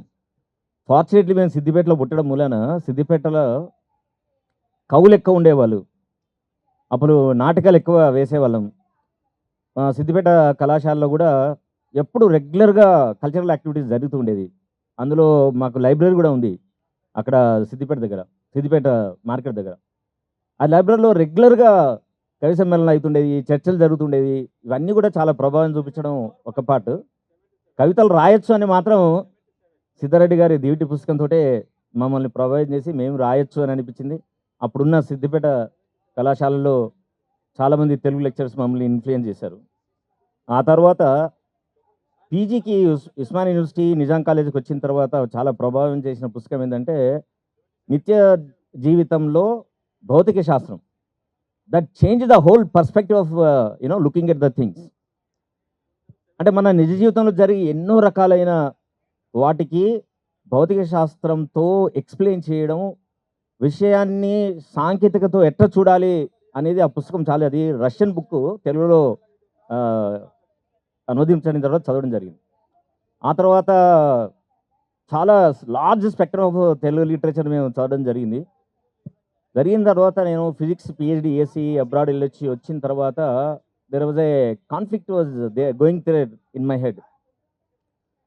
అప్పుడు ఈ ఇంటర్మీడియట్ ఎడ్యుకేషన్ చాలా ఉధృతంగా ఈ కార్పొరేట్ కళాశాల యొక్క ప్రభావంతో ఎక్కువ మంది చనిపోవడాలు, నేను కూడా అప్పుడు ఐఐటి పిల్లలకు పాఠాలు చెప్పడాలు ఇవన్నీ చూస్తుంటే ఇట్ ఛాలెంజ్డ్ మై ఎగ్జిస్టెన్స్.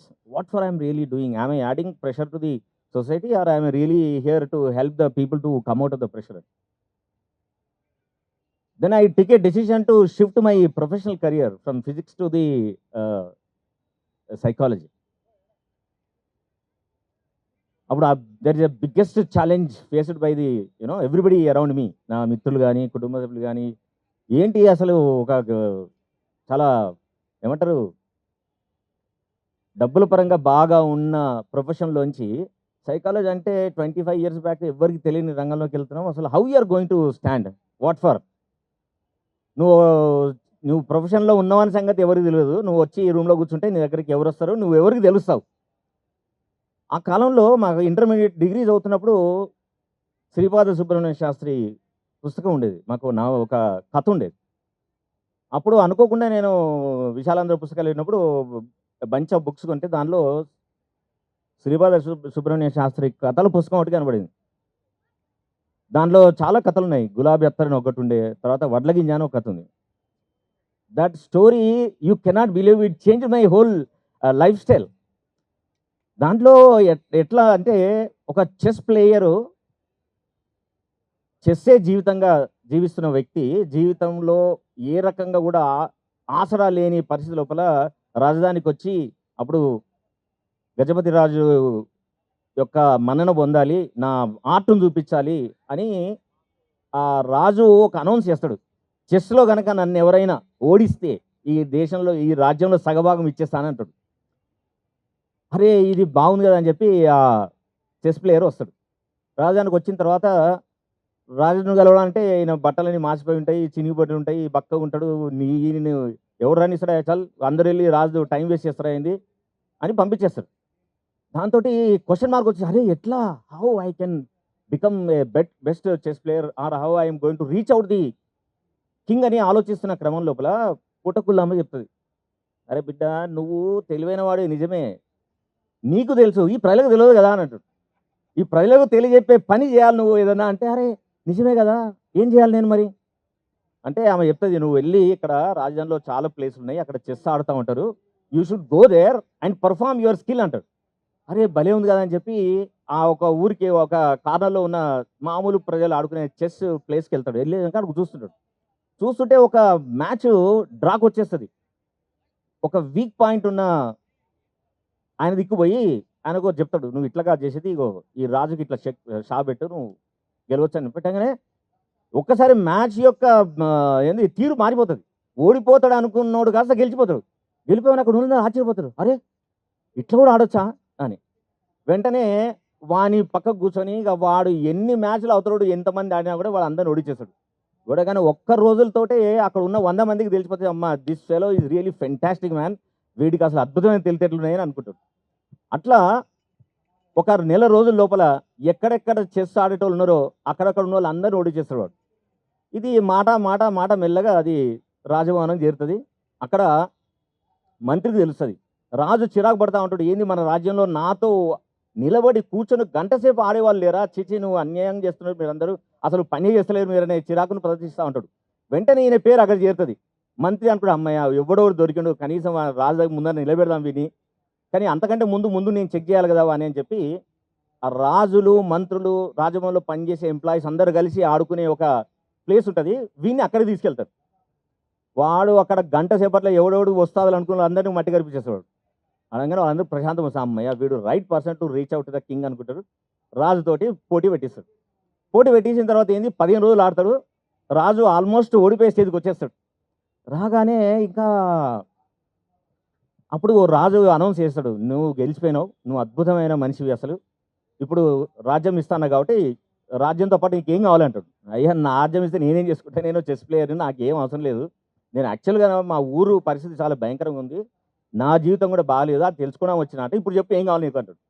నాకు ఏమొద్దు, రాజ్యాలు వద్దు, బండ్లు వద్దు, ఏంది బంగారం వద్దు, పైసలు వద్దు, నాకు చదరంగం నీ తీసుకొచ్చి ఒక్క గడిలో ఒక్క వడ్ల గింజ పెట్టి రెండో గడికి వెళ్ళేసరికి డబుల్ చేసి దాన్ని స్క్వేర్ చేయి, అట్లా వచ్చిన దాన్ని థర్డ్ గడిలో పెట్టి దాన్ని 3 టైంలు వేసి మళ్ళీ దాన్ని క్యూబ్ చేసుకుంటూ వెళ్ళి 64th గడి వచ్చే వరకు ఎన్ని వడ్ల గింజలు వస్తాయో అంత పంటించేయండి, నాకు చాలిపోతుంది అంటాడు.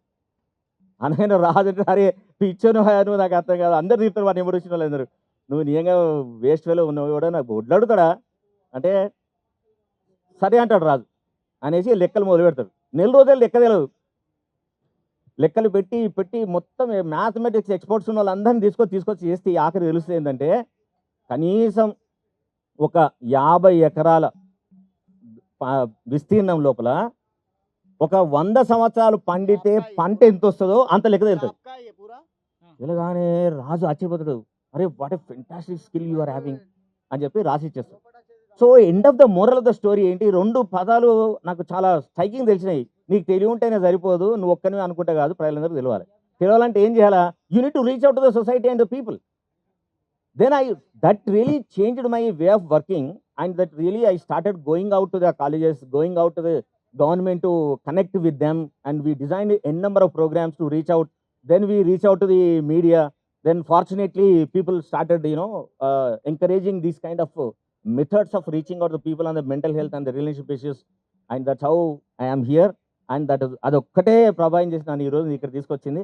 And I really thank that writer అనే వాడు అద్భుతంగా మనుషుల్ని ప్రభావితం చేయగలుగుతాడు, సమాజాన్ని కూడా ప్రభావితం చేయగలుగుతాడు. అన్నిటికంటే చాలా ఇంట్రెస్టింగ్ ఏంటంటే అసలు మనిషి కథ ఎందుకు చదవాలా, that is the most interesting question. Cinema చూస్తే ఎందుకు అంత ఉత్సాహపడుతున్నారు అంటే మనిషి పుట్టుకతోటే born with a spectrum of emotions. So ఆ స్పెక్ట్రమ్ ఆఫ్ ఎమోషన్ మనిషి జీవితంలో అందరూ అనుభూతి చెందొచ్చు, చెందకపోవచ్చు, మనకు తెలియదు. కానీ కథ, నవల ఏదైనా సరే ఏం చేస్తుంది అంటే మనిషి తర్వాత పెరుగుతున్న క్రమంలో ఉన్న unresolved conflicts, unresolved psychological needs, అవన్నీ మనం చదివే కథ కనెక్ట్ చేస్తుంది. దాని నుంచి మనిషి చాలా ఉపశమనం పొందుతాడు, రిలీఫ్ పొందుతాడు. రిలీఫ్ పొందినప్పుడు మనిషి చాలా స్పష్టంగా, చాలా గొప్పగా ఆలోచించగలిగే అవకాశము కథలు, పుస్తకాలు మనిషి కలిగిస్తాయి. కాబట్టి ఇదొక కైండ్ ఆఫ్ కెథారిసిస్ అంటాం. అంటే మనిషిలో నిగూఢంగా ట్రాప్ అయిపోయిన బాధలు, తర్వాత సంఘర్షణలు, ఘర్షణలు, వీటన్నిటిని కూడా రిజాల్వ్ చేసే శక్తి పుస్తకం చదవడం వల్ల మనిషికి వస్తుంది. కాబట్టి మనిషి యొక్క ఆలోచన పరిధిని పెంచగలిగే శక్తి పుస్తకం ఉంది. కాబట్టి అది కథకి ఇంకెక్కువ ఉంది. కాబట్టి ఆ కథలు, నవలలు, కవిత్వాలు చదవడం వల్ల మనిషి పరిపుష్టమై చాలా గొప్పగా భాషించి ప్రపంచానికి వెలుగు చూపించే లెవెల్లో ఎదగడానికి అవకాశం కలిగించేది పుస్తకం. కాబట్టి పుస్తకాలు చదవాలి. పుస్తకాన్ని ప్రదర్శన ఏర్పాటు చేసిన పుస్తక ఎగ్జిబిషన్ సొసైటీ వారికి ధన్యవాదాలు చెప్తూ, కవి యాకూబ్ గారికి నాకు అవకాశం ఇచ్చినందుకు, అలాగే ఇలాంటి గొప్ప వాళ్ళతో మాట్లాడే అవకాశం కలిగించినందుకు ధన్యవాదాలు. Thank you very much. ఇప్పుడు ఇందులో మాట్లాడిన వాళ్ళు అందరు కూడా చాలా వరకు విప్లవ సాహిత్యంతో ప్రభావితమైన వాళ్ళు. నందిని సిద్ధారెడ్డి సార్ కానీ, నాగేశ్వరం సార్ కానీ, ఇంకా అందరు కూడా విప్లవ సాహిత్యము అంత మనిషిని, సమాజాన్ని మారుస్తుంది. అన్యాయం మీద పోరాడాలి అనే స్పృహని కలిగిస్తుంది.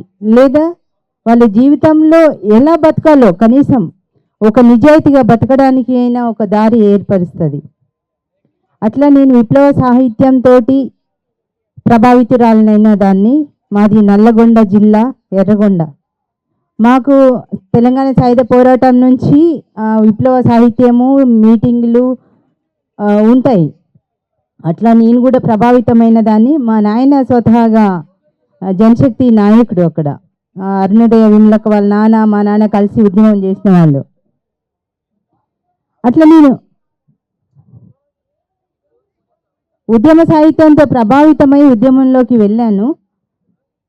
నాకు మొట్టమొదట పెట్టుబడి మార్క్స్ రాసిన పెట్టుబడి నవల చదివినప్పుడు అంటే అన్యాయం ఎక్కడ జరుగుతుంది, లాభం ఎక్కడ వస్తుంది మనిషికి అనేది నన్ను చాలా ప్రభావానికి గురి చేసింది, ఆలోచింపజేసింది కూడా. శ్రమ అంతా కూడా విలువ, ఒక వస్తువుకి విలువ అనేది కార్మికుడి లేదా మనిషి శ్రమలో ఉంది అనేది తెలుసుకున్నాను. ఈ శ్రమ అంతా దక్కాల్సిన వాళ్ళకి దక్కడం లేదు, ఇంకెవరో తీసుకుంటున్నారు. ఎవరైతే శ్రమ చేస్తున్నారో వాళ్ళకి తిండి కూడా దొరకడం లేదు అనేది నాకు అర్థమైంది. అదే మార్క్స్ చెప్పిన పెట్టుబడికి విలువకు శ్రమ దోపిడీకి సంబంధించిన దాన్ని రాచకొండ విశ్వనాథ శాస్త్రి గారు బల్లచెక్క కథలో రాశారు. చిన్న కథలో అంత పెద్ద సిద్ధాంతాన్ని ఒదిగించారు. చెక్కలన్నీ విడిగా ఉంటాయి కానీ అప్పుడు దానికి ఏం విలువ ఉండదు. మేనల్లుడికి చెప్తాను నువ్వు బల్ల తయారు చేసి ఇచ్చిపో అని, అప్పుడు కానీ దానికి విలువ రాలేదు, అమ్ముకుంటాడు. ఆయన శ్రమ చేసినందుకు ఏదో కొంత ఇస్తాడు, అమ్ముకుంటాడు. నాకు అట్లా సాహిత్యంలోకి తీసుకొచ్చినది ముఖ్యంగా ఉద్యమంలోకి వెళ్ళినాకనే నేను సాహిత్యం ఎక్కువ చదవగలిగాను.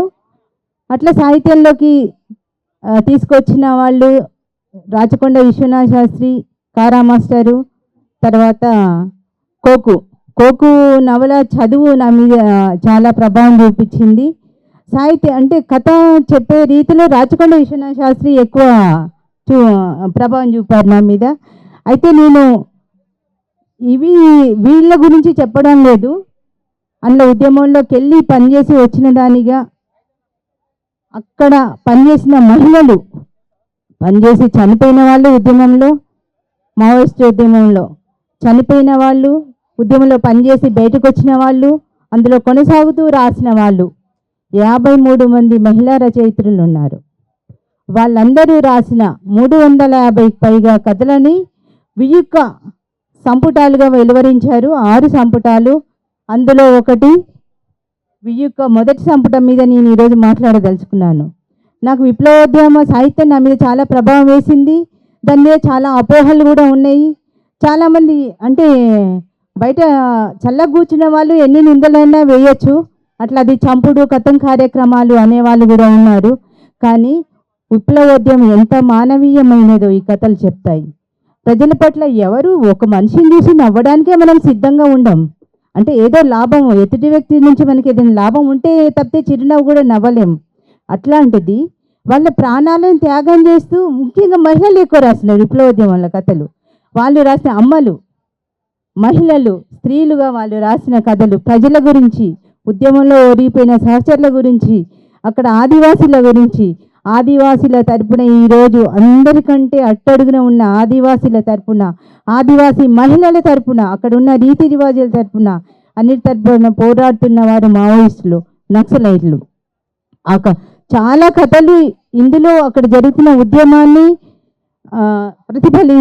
ప్రతిఫలిస్తాయి. ఇందులో మొత్తము 53 మంది 50 పైగా రచయిత్రులు 350 పైగా కథలు రాశారు. ఇందులో కొన్ని కథల గురించి నేను చెప్పదలుచుకున్నాను. ఈ ఎక్కువ రాసిన వాళ్ళల్లో ఈ 53 మంది రచయిత్రులలో షహీదా, తను ఇప్పటికే కొన్ని సంపుట కవిత రాసింది, కథలు రాసింది. తనవి ఒక 2 పుస్తకాలు వచ్చినాయి. అట్లాగే ఎక్కువ రాసిన వాళ్ళల్లో షహీదా, తాయమ్మ కరుణ, మిడుకు, అనురాధ బి, పద్మకుమారి, సుజాత, నిత్య, యామిని, మైనా, నళిని, డాక్టర్ నళిని గారు, కవిని ఆలూరి లలిత, వీళ్ళు కథలు రాశారు. ఇందులో ఒక కథ రాసిన వాళ్ళది కూడా ఉన్నాయి. అయితే ఇందులో నేను ఒక కథ గురించి, ఒకటి ఆచారము అని ఒక నల్లక మొదటి కథ. ఇందులో ఇది నాయక్ లంబాడి మహిళల గురించి రాసిన కథ. అక్కడ ఆచారాలు ఎట్లా ఉంటాయి అని. ఏంటంటే అందులో ఒక ఆచారము, పూజారి జాతర జరుగుతున్నప్పుడు పూజారి చేత కొట్టిస్తారు. అంటే ఇవి ప్రజల జీవితాలు ఇవన్నీ, అందుకని నేను ఇది కొన్ని చెప్తున్నాను. ఆదివాసీ సాహిత్యం వచ్చిందే తక్కువ, వాళ్ళ గురించి వాళ్ళు రాసుకున్నది తక్కువ. అయితే అందరూ ఆమె ఎవరినైనా సరే వాళ్ళకి దయ్యం పట్టిందని పూజారి చేత కొట్టిస్తూ ఉంటారు. చీర కొంచెం మోకాల పైకి లేపుకోవాలి, పూజారి కొరడాతో కొడతా ఉంటారు. ఎందుకు ఇట్లా అని అక్కడికి వెళ్ళిన ఒక టీచర్ అడుగుతుంది అనమాట. అంటే వాళ్ళకి దయ్యం పట్టింది అందుకని కొట్టిస్తారు. నాకు అర్థం కాంది ఎప్పుడు దయ్యాలు ఆడవాళ్ళే దయ్యాలుగా అవుతారు. ఏవో కార్టూన్లలో కొన్ని మగ దయ్యాలు ఉంటాయి కానీ జనరల్గా దయ్యాలన్నీ ఆడవే ఉంటాయి. నాకు అర్థం కాదు ఆడవాళ్ళు ఎందుకు దయ్యాలుగా ఉంటారు, మగవాళ్ళు ఎందుకు కారు అనేది. అయితే ఆమె నిండి చూడాలు ఒక ఆమెని కొడతా ఉంటాడు. ఎందుకు అట్లా కొడుతున్నాడంటే పక్కనున్న ఆమె చెప్తుంది, పడిపోతుంది ఆమె దెబ్బలకు తాళలేక, లేచేంత వరకు కూడా కొడతారు మళ్ళా. అయితే పూజారికి ఎవరి మీద అయితే కన్ను ఉండదో వాళ్ళని పిలిచినప్పుడు అతని దగ్గరికి వెళ్ళాలి. ఈమె వెళ్ళలేదు. ఈ విషయం మరి భర్తకిన తెలియదా, ఎందుకు ఇప్పుడు పంపారంటే వాళ్ళకి తెలుసు, అయినా పూజారికి ఎదిరించలేరు. ఆదివాసీ సమాజంలో ఇక్కడ బయట ప్రభుత్వాలు ఎంతనో ఆదివాసీ సమాజంలో పూజారి అనేవాడు చాలా గొప్పవాడు. ఆయనకి ఎదురు మాట్లాడలేడు కాబట్టి అట్లా అని. ఆమె 50 ఏళ్ళు అయింది ఇప్పటికే. ఈమె కథ రాసింది ఇది 97లో. 50 ఏళ్ళ స్వాతంత్రం వచ్చి ఇన్నేళ్ళైనా ఇంకా ఇవే ఉన్నాయి. ప్రభుత్వాలు ఈ మూఢాచారాల మీద చేయడం లేదు అంటే ఏ చైతన్యం కల్పించడం లేదు అని ఉంటుంది. అదే ఆదివాసీ మహిళ గురించి ఇంకొక కథ కూడా ఉన్నది.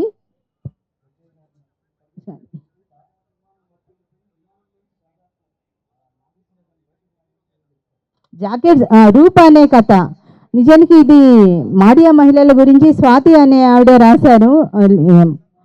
అయితే ఈ రూప అనే పేరు నిజానికి ఎందుకనో ఆదివాసులకు ఇట్లాంటి పేరు ఉండదు. మరి ఇందులో ఈ పేరు అట్లా ఎందుకు పెట్టారో తెలియదు. ఇది కూడా ఆదివాసీ మహిళది. బయటి సమాజంలో నుంచి అక్కడ ఆదివాసీ గడ్చిరోలి ప్రాంతంలో ఆదివాసీ ప్రాంతంలోకి 90లో రాసిన కథ ఇది. ఆదివాసీ సమాజంలోకి బయట నుండి వస్తున్న వాళ్ళు ఆదివాసీలని అమ్మాయిల్ని ముఖ్యంగా ఎట్లా మోసం చేస్తున్నారు అనేది ఈ కథలో ఉంటుంది.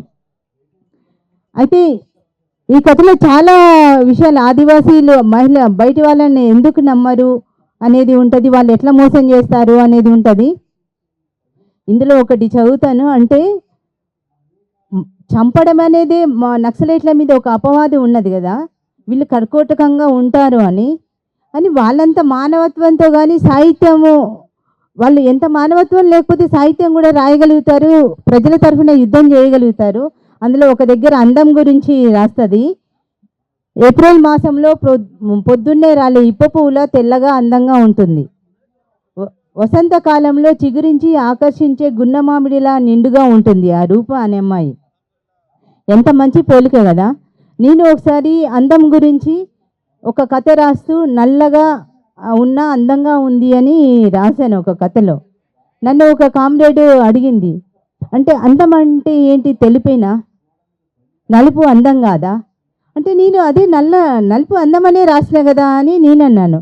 నల్లగా ఉన్నా అన్నావు, నల్లగా అందంగా ఉంది అంటే కరెక్ట్, ఉన్నా అంటే నలుపు అందం కాదు అనేది ఎక్కడో మనసులో ఉన్నది నీకు, అందుకే అట్లా రాసావు అని అడిగింది. నిజమే కదా.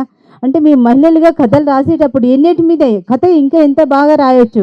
మాలో కూడా మా గురించి మాకు తెలియని ఉన్నా లేదా ఎదుటి వారిలో ఉన్నా కూడా మేము అవి చెప్తాము, చర్చించుకుంటాము. అసలు ఉద్యమంలో కథలు రాసే వాళ్ళ గురించి మహిళలు ఎంత చర్చించుకుంటారు, చాలా ప్రోత్సాహం ఉంటుంది. మహిళలే కాదు, కామ్రేడ్స్ అందరు ఎవరైనా జెంట్స్ అయినా కూడా సాహిత్యం మీద చాలా దృష్టి పెడతారు. సాయంత్రం అయితే క్యాంపులలో ముఖ్యంగా మాకు సాహిత్యం రాయాలని ప్రతి ఒక్కరికి ఒక తెల్ల పేపర్ ఇస్తారు. చాలామంది ఆదివాసీలు ఉంటారు, వాళ్ళు దళాల్లోకి వచ్చి చదువు నేర్చుకుంటారు. అయినా కూడా వాళ్ళు తెల్ల పేపర్ ఇస్తే ఏదో ఒకటి రాయమంటే రాస్తారు. ఈ మధ్య ఉర్మిళ అనే ఒక కామ్రేడ్ చనిపోయింది, స్టేట్ కమిటీ మెంబరు. ఆ అమ్మాయి ఒక కథ రాసింది.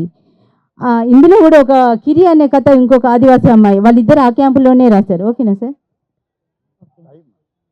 Time okay. అట్లా చాలా కథలు ఉన్నాయి ఇందులో. షహీదా రాసినవి కానీ, కొండసిగిలో గోగుపూలు అని ఎల్లంకి అరుణ అనే కామ్రేడ్ రాసిన కథలు, ఇట్లా చాలా కథలు ఉన్నాయి, తప్పకుండా చదివేగినాయి. అంటే ఇప్పుడు బయట రాసిన సాహిత్యమే చాలా గొప్ప సాహిత్యము. మాది చాలా పెద్ద గీత. విప్లవోద్యమంలో కథం కార్యక్రమాలే ఉంటాయని ఎవరైతే అంటున్నారో, అలా ఆయన ఎవరు నారాయణమూర్తి సినిమాల్లాగా ఉంటాయని ఎవరైతే అంటున్నారో, నారాయణమూర్తి సినిమాల్ని పేద ప్రజలు చాలా ఓన్ చేసుకుంటారు. ఏసీలో కూర్చొని మనం ఎన్నైనా మాట్లాడచ్చు. అట్లా ఆ పెద్ద గీత పైన ఈ విప్లవోద్యమ మహిళలు రాసిన కథలు ఇంకా పెద్ద గీత అయినవి, అవి చిన్న గీత అని చెప్పదలుచుకున్నా. తప్పకుండా చదవండి ఈ కథలు. అంటే ఉద్యమం అంటే కూడా, సాహిత్యం అంటే ఏంటిదో కూడా మీకు తెలుస్తుంది. Thank you. ధన్యవాదాలు కరుణ గారు. విప్లవోద్యమం కూడా ఒక ప్రపంచం. ఆదివాసీల సంస్కృతి విప్లవోద్యమం వాళ్ళ అడవుల్లోకి వెళ్ళి వాళ్ళ నివాసాల్లోకి వెళ్ళిన తర్వాతనే అది ఆవిష్కృతమైంది. వాళ్ళకు సంబంధించిన అనేక ఆచారాలు, వాళ్ళకు సంబంధించిన సంస్కృతులు, వాళ్ళ పద్ధతులు అవన్నీ కూడా విప్లవకారులు పోయి రచయిత్రులుగా మారి, వాళ్ళు స్వతహాగా రచయితలు కాదు, ఉద్యమంలోకి వెళ్ళిన తర్వాత రచయితలు అయిన వాళ్ళు చాలామంది ఉన్నారు. అట్లా వాళ్ళ సాహిత్యం అంతా వియ్యుక్క పుస్తకంగా వచ్చింది. దాని గురించి మనకు కరుణ గారు చెప్పారు. కరుణ గారికి ధన్యవాదాలు. అన్నీ చదివి అవగాహన చేసుకొని మనం చైతన్యం పొందాల్సినటువంటి అవసరం ఉంది అని వారు చెప్పారు. వారికి ధన్యవాదాలు చెప్తూ ఇప్పుడు రచన ముద్రబోయిన గారు, మరి అదొక ప్రపంచం, అది ఇంకొక ప్రపంచం. అట్లా రకరకాల ప్రపంచాలు మన చుట్టే ఉన్నాయి. మనకు తెలియని ప్రపంచాలు ఇవన్నీ, మనకు తెలియని మన ప్రపంచం. ఆ మనకు తెలియనటువంటి ప్రపంచాల గురించి మనం తెలుసుకోవడం కోసమే పుస్తకాల దగ్గరికి వచ్చాం, పుస్తకాలు రాసే రచయితల దగ్గరికి వచ్చాం. పుస్తకాల దగ్గరికి వచ్చామంటే రచయితల దగ్గరికి వచ్చినట్టే. కాబట్టి రచన ముద్రబోయిన గారు వారి నచ్చినటువంటి పుస్తకం గురించి, మెచ్చినటువంటి పుస్తకం గురించి, వారిని ప్రభావితం చేసి సాహిత్యంలోకి తెచ్చినటువంటి పుస్తకం గురించి మాట్లాడతారు. సాహిత్యం అంటే నేను ఏం రాయలేదు. పోయిన సంవత్సరం ఇదే హైదరాబాద్ బుక్ ఫెయిర్లో ఇదే స్టేజ్లో ఇక్కడే నేను మాట్లాడాను. నేను అప్పుడు అనుకున్నాను కూడా నేను రాద్దామని, బట్ టైం దొరకలేదు. జాబ్ చేస్తూ ఉన్నాను. అట్లనే చాలామంది యంగ్ జనరేషన్ వాళ్ళు ఎవరైతే ట్రాన్స్జెండర్ వాళ్ళు వస్తున్నారో వాళ్ళకి ఎట్లా అంటే ఎప్పుడు ఈ ఏదైతే సమాజం ఏదైతే ఉందో ఆ సమాజంలో ఒక కల్చరు, ఒక సివిలైజేషన్, నాగరికత, ఇప్పుడు అన్నారు కదా అంటే ఆదివాసీ సంస్కృతి అని, బట్ దానికి అన్నిటికీ సంబంధించి ఒక భిన్న కోణం, ఒక భిన్నమైన అండర్స్టాండింగ్ ఒక ట్రాన్స్జెండర్ వ్యక్తి సమూహానికి ఉంటుంది. అది దాని గురించి వస్తాను నేను. బట్ నేనేమైతే రచయితలు చేయలేదు. నా పేరు రచన అయినా కానీ నేను ఏం రాలేదు. ఇది రెండోసారి చెప్తున్నా ఈ స్టేజ్ మీద. ఎస్, కరెక్ట్, 2 కథలు నరేట్ చేస్తాను. బట్ కంపల్సరీ రాస్తాను నేను. ఏంటంటే మా పోరాటాలు ఏదైతే ఒక అంటే విప్లవ సాహిత్యం అని నేను అనలేను, అంత పెద్ద మాట. ఎందుకంటున్నామంటే అది మహాసముద్రం లాగా ఉంది. అందులో ఎన్నో విప్లవాలు ఉన్నాయి, ఎన్నో పోరాటాలు ఉన్నాయి, ఎన్నో త్యాగాలు ఉన్నాయి. అలా అని ట్రాన్స్ వ్యక్తులు విప్లవాలు చేయలేదని కాదు, ట్రాన్స్ వ్యక్తులు పోరాటాలు చేయలేదని కాదు, ట్రాన్స్ వ్యక్తుల కథలు లేవని కాదు. అవి ఎప్పుడు కనపడనీయలేదు, రాయలేదు ఎవరు, రాయనివ్వలేదు, వినలేదు, చదవలేదు ఎవరు. అదే అంటాను నేను. ఇప్పుడు అందుకే అది సందర్భంగా నేను చెప్తున్నది ఏంటంటే, నాగరికత అనేదే ఆదివాసీ నాగరికత. దానికి మించింది ఏదైతే మనం సోకాల్డ్ సివిలైజేషన్ నాగరికత అంటున్నామో దాన్ని విధ్వంసం చేసిన వచ్చిందంతా నాగరికత యాక్చువల్గా. ఎందుకంటే ఒక అడవిలో ఒక తల్లి అందరికీ తల్లి. ఆమె తన బిడ్డకు, తన కన్న బిడ్డకే తల్లి కాదు. ఏ పాప ఏడ్చినా కూడా వెళ్ళి ఎత్తుకొని పాలిచ్చే మాతృత్వము, ప్రేమ ఆ తల్లికి, ఆదివాసీ తల్లికి ఉంటుంది. ఎందుకంటే ఆమె ఎప్పుడు నా పిల్లనా వేరే వాళ్ళ పిల్లనని ఆలోచించదు. అది నాగరికత యాక్చువల్గా. అక్కడి నుంచి మనం ఈరోజు వచ్చి అడవిలో లేదా ఈ నాగరికతలు, వేరే నాగరికతలు గురించి నేర్చుకోవాలి అందులో అంటే లేదు. దాని వైపు మనం వెళ్ళగలిగితే సోకాల్డ్ నాగరికతలో ఎంతమందిని మనం సైలెన్స్ చేయగలిగాం, నిశ్శబ్దం చేసేసాం. ముఖ్యంగా ట్రాన్స్జెండర్ కమ్యూనిటీ కదా. ఇప్పుడు మీరు అన్నప్పుడు నాకు అనిపించింది ఏంటంటే అదొక వింత ప్రపంచం. లేదు, పొద్దున్న లెగిస్తే కూడళ్ళలో, చౌరస్తాలలో, రాత్రి అయితే మేకప్లు వేసుకొని స్ట్రీట్ లైట్ల కింద మేమందరం కనిపిస్తూనే ఉన్నాము. బట్ వింత అంటే అదొక తెలియని ప్రపంచం అని అంటారు. ఈ ప్రపంచంలోనే ఉన్నాం, మీ ముందే ఉన్నాం, మీకు కనిపిస్తూనే ఉన్నాం. బట్ తెలియంది ఏంటి? తెలియంది ఏమన్నా ఉందా, లేదా తెలుసుకోకూడదని ఉందా? ఈ రెండింటి మధ్య చాలా తేడా ఉంది. అది అన్లాక్ అంటే దాని యొక్క చిక్కువిడి ఎప్పుడు విడుద్దు అని అంటే సాంస్కృతిక ఉద్యమంలో, ప్రతి ఉద్యమంలో కానీ ఎల్జిబిటి ఏదైతే లెస్బియన్, గే, బైసెక్షువల్, ట్రాన్స్జెండర్ ఉద్యమాలు ఉన్నాయో అందులో రాసినప్పుడు వాళ్ళ త్యాగాల గురించి, వాళ్ళ జీవన శైలి గురించి అది మీరు చదివినప్పుడు సోకాల్డ్ ఎక్కడ సైలెన్సింగ్ అంటే ఆ నిశ్శబ్దం ఎందుకు సమాజం వాళ్ళు నిశ్శబ్దపరిచింది అన్న దాన్ని ఛేదించినప్పుడు మీకు అర్థమవుతుంది. ఎస్, ఇది సోకాల్డ్ మగ ఆడ ఏదైతే రెండు జెండర్లు ఉన్నాయో సమాజంలో, వాళ్ళు చేసిన ఒక ఒక విధ్వంసకరమైన రణనీతి, రాజనీతి అని మీ అందరికి అనిపిస్తుంది. సారీ, పెద్ద పెద్ద పదాలు వాడుతున్నాను. ఎందుకంటే ఎన్నో తరాలుగా మా కమ్యూనిటీని, మా సముదాయాన్ని సైలెన్స్ చేసి ఒకలాంటి చీకటిలో ఉంచేసిన రాజకీయము నాకు అలానే అనిపించింది. అది ఒక విధ్వంసకరమైన రాజకీయం అనిపించింది. ఎవరికైతే వాయిస్ లేదో ఆ వాయిస్ని అసలు కనపడనీయకుండా, వినపడనీయకుండా. Now I will come back to రాంగని దాశరథి గారి ఫోటో కనపడింది. చాలా ఇంప్రెస్, అంటే కొన్ని పాత జ్ఞాపకాలు వచ్చినాయి. ఏంటి అంటే నేను చిన్నప్పుడు పాటలు, మా తండ్రి గారు కొద్దిగా చదువుకున్నారు బీకామ్, ఆయన పాత పాటలు దాశరథి గారి చాలా పెద్ద ఫ్యాన్, రాసేవారు సినిమా పాటలు. రాసినప్పుడు అవి మా అమ్మగారు పాడేవారు ఖాళీగా ఉన్నప్పుడు. బట్ ఇది ఎందుకు చెప్తా ఉన్నాను అంటే, కొన్ని పదాలకు అసలు అర్థమే తెలియదు తెలుగులో నాకు. దాశరథి గారి కవిత్వం ద్వారా తెలుసుకున్నాను.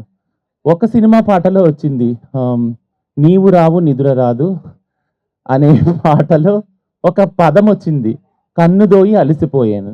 నేను అమ్మ సిలోన్లో పాటలు వినుకుంటా పడుకుంటే, అమ్మ పక్కన పడుకుంటే చిన్నప్పుడు, కన్నుదోయి అలసిపోయి ఒకసారి నిద్రలేగి, ఈ కన్నుదోయి అంటే ఏంటో తెలుసా నాన్న? నాకు తెలీదు మమ్మీ, అమ్మ అని అంటే, కన్నుదోయి అంటే రెండు కన్నుల ద్వయం, రెండు కన్నుల్ని కన్నుదోయి అంట. సో మామూలు జనాలలో, అంటే మన సంస్కృతిలో ఒక భాగమై ఉంది కదా సినిమా కానీ, ఆర్ట్ కానీ, అది కానీ. దాని ద్వారా చాలా భాషను కూడా నేర్చుకుంటాం, మేమందరం నేర్చుకున్నాం.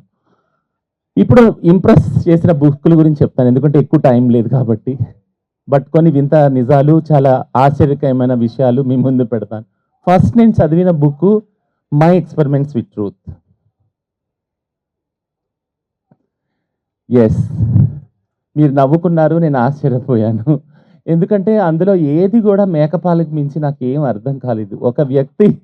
ఒక వ్యక్తి మేకపాల గురించి, డైట్ గురించి ఎంత క్షుణ్ణంగా, ఇంత దీక్షతోటి, అంటే నేను క్రిటిసైజ్ చేస్తున్నాను కాదు. I'm very sorry for Gandhians. I'm true believer of Gandhism, which is not in to the Gandhi's books actually. ఆయన ఫాలో అయిన పద్ధతి, who has been very practical to everything.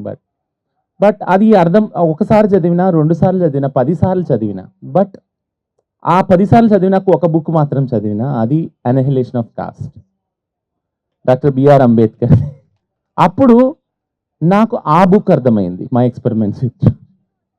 అనహిలేషన్ of caste చదివినప్పుడు మై ఎక్స్పెరిమెంట్స్ విత్ ట్రూత్ యొక్క అర్థమైంది నాకు.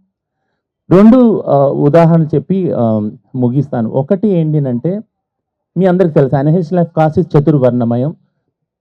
చతుర్వర్ణాలని ఎంత ఇదిగా ఎక్స్ప్లెయిన్ చేసి, అది చేసిన హాని, దాని వెనుకున్న కుటిలమైన రణనీతి, ఎలాగ కొంతమందిని కేవలం చదువు లేకుండా జ్ఞానం అనే దాన్ని వాళ్ళ నుంచి దూరంగా పెట్టి వాళ్ళ శ్రమని దోచుకునే విధానం ఏదైతే ఉందో, దానికి నేను చాలా కనెక్ట్ అయ్యాను. ఎందుకంటే నేను ట్రాన్స్జెండర్ వ్యక్తి అవ్వటం వల్ల, నేను చదువుకున్నా కూడా, గ్రాడ్యుయేషన్ అయినా కూడా 20 సంవత్సరాలు నేను సెక్స్ వర్క్లోనే ఉండవలసి వచ్చింది. I'm so connected to this annihilation of caste అని పెట్టున్నారు, బట్ నేను దాని ప్లేస్లో జెండర్ అని పెట్టుకున్నాను. నేను how the society has discriminated and kept me away from the నన్ను ఎలా దూరంగా ఉంచింది, అన్ని విషయాలకి దూరంగా ఉంచింది ట్రాన్స్జెండర్ వ్యక్తి అవ్వటం వల్ల. అది నేను అర్థం చేసుకోగలిగాను. కాస్ట్ అన్నది విత్ ఇన్ కాస్ట్ స్ట్రక్చర్స్లో ఏదైతే నష్టం ఉందో, లేదా ఏదైతే విధ్వంసం ఉందో అదే కాదు, జెండర్ క్రమంలో కూడా అది చాలా విధ్వంసం, స్టీరియోటైపింగ్ వల్ల చాలా విధ్వంసం సృష్టించింది. ఆడ మగ Manusmriti, it's not only Bhagavad Gita but also దానికి ప్లస్ యాడెండమ్ లాగా మన మనుస్మృతిని కూడా బాబాసాహెబ్ అంబేద్కర్ చాలా చాలా కులాసగా ఒక్కొక్కటి వర్ణించుకుంటూ వెళ్ళిన విధానము నిజంగా అప్లాడబుల్.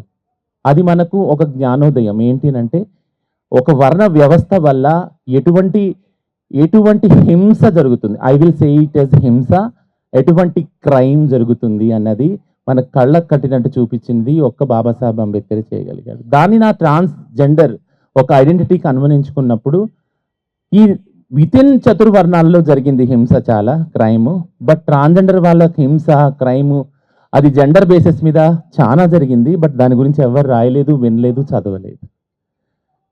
అది ఎక్కడి నుంచి వచ్చింది మరి? ఎందుకు ఆడ మగ వాళ్ళ గురించే ఉంది, సాహిత్యం అంతా అలానే ఎందుకు ఉంది, ఎందుకు ట్రాన్స్జెండర్ లేదా ఇతర జెండర్ వాళ్ళ గురించి రాయలేదు, ఎందుకు ఆ సైలెన్స్, ఎక్కడొచ్చింది ఆ సైలెన్స్ అన్నప్పుడు రంగనాయకం ఒక ఇంటర్వ్యూ చూశాను నేను. Though I know that she's Brahminical and she's Marxist, but ఆమె ఒకటే అంటుంది, ఏమంటుందంటే పేదవాళ్ళు ఫాలో అయ్యే ప్రతి స్టైల్ కూడా ధనవంతులదే అని చెప్తుంది కదా మార్క్సిస్ట్ ఫిలాసఫీ ప్రకారం. ధనికుడు బంగారం ఉంగరం పెట్టుకున్నా ఏం పైసలు లేనివాడు కొబ్బరాకుతో అన్న ఉంగరం చేసి పెట్టుకుంటాడు. సో ఏది ఫాలో అయినా ఎలా ఫాలో అయినా ద పాలిటిక్స్ ఆఫ్ ద సవర్ణ దాన్ని డిస్మాంటిల్ చేయడానికి దాన్నే ఉపయోగించాం. మళ్ళీ చతుర్వర్ణాలని డిస్మాంటిల్ చేయటంలో, వర్ణ క్రమాన్ని వర్ణ వివక్షతని డిస్మాంటిల్ చేయటంలో వారి తెలివినే వారికి ఉపయోగించి డిస్మాంటిల్ చేయగలమన్నది ఒక సిద్ధాంతము, యాక్చువల్గా ఎస్టాబ్లిష్ అయిన సిద్ధాంతము మనకి అనహిలేషన్ ఆఫ్ కాస్ట్ ద్వారా కనబడదు. బాబాసాహెబ్ ప్లాటో గురించి కూడా ఒక సామీప్యం తీసుకొచ్చి మధ్యలో చెప్తారు. ఏంటంటే ప్లాటో థియరీ ఆఫ్ జస్టిస్ ఉంది కదా, ప్లాటో బాగానే రాశారు జస్టిస్ గురించి. ఇవన్నీ ఉంటే ఒక సమాజంలో, ఇచ్చిన సమాజంలో అన్నిటి గురించి మాట్లాడినప్పుడు ప్లాటో ఇది ఐడియల్గా కాస్ట్ వర్ణక్రమం లేని సమాజంలో చాలా బాగా వర్కౌట్ అవుతుంది. బట్ కానీ నేను అనుకున్నాను నెక్స్ట్ ఇంకేం ఎక్స్ప్లెయిన్ చేస్తారు బాబాసాహెబ్ అనుకున్నప్పుడు, ప్లాటో థియరీని ఎట్లా డిఫెండ్ చేస్తారు, ఎట్లా క్రిటిసైజ్ చేస్తారు అన్నప్పుడు నేను వెంటనే ఒక ఫ్యాక్ట్ ఆయన తీసుకొచ్చింది ఏంటంటే, ఆయన హ్యూమన్ బీయింగ్ మానవ ఆలోచన విధానాన్ని చాలా కుదించేశాడు ప్లాటో అని చెప్పినప్పుడు నేను ఆశ్చర్యపోయాను. How? So this is a new concept, this is a new version of looking at in to the Plato's theory కదా అనుకున్నాను. ఆయన ఏమన్నాడంటే విత్ ఇన్ హ్యూమన్ బీయింగ్ ఏదైతే పవర్ ఉందో, within human being power ఏదైతే ఉందో, డైవర్స్ పవర్ అంటే విభిన్నమైన పవర్ ఉంది మానవ మేధస్సుకి మానవుడికి. ఆ పవర్ యొక్క తక్కువ అంచనా ప్లాటో వేశాడని చెప్పారు. అప్పుడు నాకు అనిపించింది ఎస్ ట్రూ. అందుకని బాబాసాహెబ్ అన్ని మతాలను వదిలిపెట్టి హిందుత్వం, ఇస్లాం, క్రిస్టియన్ వదిలిపెట్టి బుద్ధిజం దగ్గర ఆగినాడు. ఎందుకంటే బుద్ధిజం అంటే గౌతమ బుద్ధుని చూసినప్పుడు ఒక వ్యక్తి, ఈ స్టోరీ నేను చదివిన, ఒక వ్యక్తి గౌతమ బుద్ధుని చూసి ఇంత వచ్చేసి ఏంటి మీ మొహంలో అని అడిగినప్పుడు గౌతమ బుద్ధుడు ఒకటే సమాధానం చెప్తాడు, ఐ అవేకన్, నేను ఇప్పుడే లేచాను. అంటే నిద్ర నుంచి లేచారా?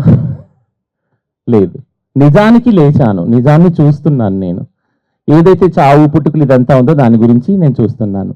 సో నాకు ఒకటే అర్థమైంది అంటే బాబాసాహెబ్ వచ్చి బుద్ధిజంని ఏదైతే తీసుకొని ఉన్నారో, ప్లాటో సిద్ధాంతాన్ని వ్యతిరేకించిన విధానం చూసినప్పుడు ఎన్లైటనింగ్ అయితే ఏదైతే ఉందో, it's not only annihilation of cost but also enlightening. మీరు తెలుసుకోవాల్సింది ఏంటి అంటే ఇవన్నీ వదిలిపెట్టి మీరు ఎక్కడ ఎండ్ అవుతారు, ఎలా మీరు ఎన్లైటనింగ్ తీసుకొచ్చుకుంటారు, దాన్ని నిర్వాణ. మహాబుద్ధుడు గౌతమ బుద్ధుడు యొక్క అంతిమ మహానిర్వాణం ఏదైతే ఉందో దాన్ని చాలా కొరిలేట్ చేసుకుంటాం ట్రాన్స్జెండర్ కమ్యూనిటీ. ఒక ప్రాసెస్ ఏదైతే ట్రాన్సిషన్ ఉందో దాన్ని నిర్వాణం అని అంటారు. I will end in 2 lines. రెండో అబ్జర్వేషన్ అనిహిలేషన్ ఆఫ్ కాస్ట్లో ఏంటి అంటే ఇట్స్ నాట్ ఓన్లీ చతుర్వర్ణాలని కూడా ఎటువంటి క్రైమ్, ఎటువంటి హింస వేరే వర్ణాల మీద, కింద ఉన్న వర్ణాల మీద చేయటమో అది చూపించడమే కాకుండా క్యాపిటలిజంని అంటే కులం అనేది ఎటువంటి క్యాపిటలిస్ట్ వ్యవస్థ అనే దాన్ని చాలా క్లియర్గా ఎక్స్ప్లెయిన్ చేసి అణగారిన కులాల వాళ్ళకి, అణగారిన వర్గాల వారికి, నేను కులాలను కూడా వర్గాలు అంటాను, నేను ఆ వర్గం నుంచి వచ్చిన వ్యక్తిని కాబట్టి వర్గాలకి ఆ వనరులు ఒకవేళ మీరు కానీ ఆ క్యాపిటలిజంని బ్రేక్ చేసి తేగలిగినప్పుడు అది నిజమైన అనిహిలేషన్. అంటే ఈ బల్లని మనం ఎట్లా ముట్టుకోగలుగుతున్నామో, ఈ మైక్ని ఎలా నేను ముట్టుకోగలుగుతున్నానో, రీసోర్స్ని ఒకవేళ ఇదే విధంగా ఇంత టాంజిబుల్గా అణగారిన వర్గాన్ని తేగలిగితే, క్యాపిటల్ వ్యవస్థని మీరు విచ్ఛిన్నం చేయగలిగితే then that is the great success అని చెప్పిన ఒక ఏకైక థియరీ అనిహిలేషన్ ఆఫ్ కాస్ట్ అనే దాని నుంచి నేను నేర్చుకోవడం జరిగింది. Thank you. ఈ అవకాశం ఇచ్చిన వేదికకి మీ అందరికీ శ్రద్ధగా వినందుకు థ్యాంక్ యూ, ధన్యవాదాలు. వారికి ప్రత్యేకంగా ధన్యవాదాలు తెలుపుతున్నాను. నిజానికి అనేక విషయాలు వారు చర్చించి మన ముందు ఉంచడం జరిగింది. నిజానికి ఒక్కొక్క పుస్తకం ఒక్కొక్క ప్రపంచం ఎట్లానో, ఒక్కొక్క వ్యక్తి ఒక్కొక్క ప్రపంచం, ఒక్కొక్క అస్తిత్వం ఇంకొక ప్రపంచం. ఈ అస్తిత్వాలు, వ్యక్తులు, రచయితలు, సాహిత్యం అన్నీ మనకి పుస్తకాల్లో దొరుకుతాయి కనుక ఆ పుస్తకాలన్నీ ఒకచోట దొరికేటటువంటి పండుగ బుక్ ఫేర్. కాబట్టి ఈ బుక్ ఫేర్ను మనం సద్వినియోగం చేసుకొని పుస్తకాలు చదువుకొని ఆ ప్రపంచాల్లో తిరిగి ఆ ప్రపంచంలో ఉన్న వేదనలు అర్థం చేసుకొని వాటి సంఘర్షణలోంచి ఒక పరిష్కారం కూడా వెతకాలని మీ అందరినీ కోరుకుంటూ ఈ సదస్సు దీంతో ముగుస్తుంది. ఈ అవకాశం నాకు ఇచ్చినందుకు ప్రత్యేకంగా బుక్ ఫేర్ చైర్మన్ అధ్యక్షుడు యాకూబ్ గారు, ప్రఖ్యాత కవి సంగమం యాకూబ్కి, దీని నిర్వాహకుడు వద్దిరాజు ప్రవీణ్ కుమార్, తను కూడా కవి, వారికి హృదయపూర్వకమైన ధన్యవాదాలు తెలుపుతూ ముగిస్తున్నాను.